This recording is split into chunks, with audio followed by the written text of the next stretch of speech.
Back to school time is here, so this video is for people returning back to high school or college because I want to urge you to start thinking about your personal finances now, not waiting, because you're the population that can see the biggest benefit from starting today. And just for some extra context, my name is Chris. I've been an accountant now for 10 years. My wife and I went from $43,000 in debt to a $1 million net worth, but I wasn't always an accountant. I wasn't always good with my money. I wasn't always intentional with my finances. I wish I had started way sooner. So hopefully you guys get a lot out of this. About 9 or 10 years ago, I made the biggest purchase of my life, which was actually this car that I'm sitting in right now. And to make a long story short, I basically didn't know how much money was in my checking account, and it actually messed up the sale of this car. I was delayed a little bit because I was unable to give them a check for the down payment of the car because I had no idea what was in my checking account. Now, I had the money between my checking and my savings, but it, takes time for things to be transferred over, and I completely dropped the ball, and I was so embarrassed. I was supposed to be this person. I went to school for accounting. I was supposed to be good with my money and all this other stuff, and I had no clue. I was not tracking my finances. I had no idea what even thousand of dollar was in my bank account. Was I at 1,000? Was I at 20,000? I had no clue. So that's what I urge for you, someone who's in high school or someone who's in college. At least start tracking your finances, having some sort of understanding. If you have a job, if you're making income and you have expenses, you need to be tracking them because everyone needs a starting point. You need to know your starting point before you can reach these financial goals. Everyone has these ambitious financial goals of, I want to be financially free and I want to be a millionaire and I want to do all these things, blah, blah, blah.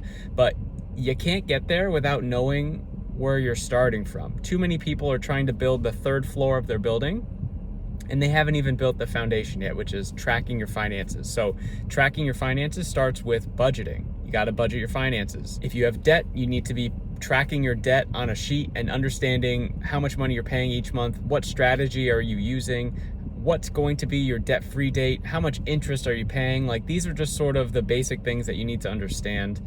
And I hope that doesn't overwhelm you, but these are the kind of things that I wish I had done 15 years ago. So I'm 35 years old now. If I had done these things at 20, I would be way better off than I am now, because compounding is a real thing. And I'm not just talking about compounding interest, which we'll get into in a second, but skills compounding on themselves are so powerful. So imagine if you start tracking your finances today, what your life is going to look like in a decade. You're going to be crushing financial goals left and right. You're going to be able to reach the things that you don't believe are attainable now. Because when you set financial goals, you're not just going to stay put and just hope things happen. When you set financial goals, you want them to happen. You need them to happen. You're going to will them to happen. And when you have the basic understanding of how to track your finances and how to go about understanding where you are versus how to get there and reverse engineering everything, it's going to be so powerful for you. The second area I really wish I had put more thought into as I was younger was paying down my debt a lot faster. So I told you at the beginning that my wife and I paid down $43,000 of debt in about a year.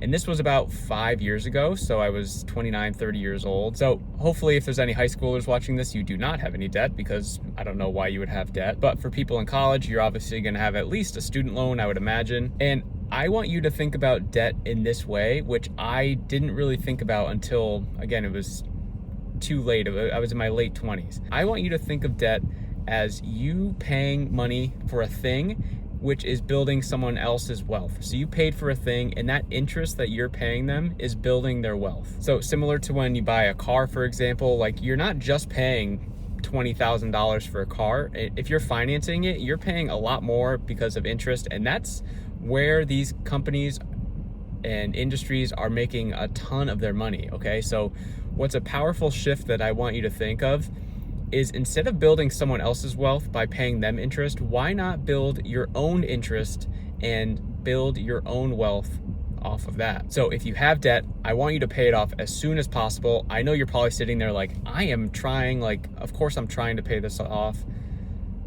Try to pay it off as soon as possible. make more income so that you can pay it off faster. Because really, once the debt goes away, then you're gonna turn the money that you're paying towards your debt and start investing that. And that's how you build real wealth, because compounding is on your side. You guys are so young. Compounding is on your side. I want you to go to Google and type in compounding interest calculator. You could pick any one that shows up for you. It doesn't really matter. Now go into it and I want you to play around with the numbers a little bit. So initial investment, just put $0. And then the monthly amount, just start with $50. A reasonable rate of return of 8%. So the market typically on a long enough time horizon can get you 10 to 12%, but let's just say 8%. And then I want you to play around with the years that you're gonna be investing. So put in 10 years, 20 years, 30 years, and see the difference as you get older and older and longer into this cycle, how the graph goes like this and then it just spikes up, okay? And then I want you to take that information and instead of 50, now put $200. Do the same exercise. Then do $500, then do $1,000. And you could really see the power of compounding interest. Because you're so young, you need to take advantage of this starting today. Please start investing into broad market index funds and just sit back and wait and be consistent with investing in it. And if that exercise of the compounding interest calculator doesn't excite you, watching your graph of wealth go like that, then I don't really know what would. I'm uploading daily onto YouTube about personal finance, mindset, strategy, implementation, things that I wish I would have done when I was younger. This is what we talked about in this video. Comment below what topics you want to hear about next, and I will see you in the next one.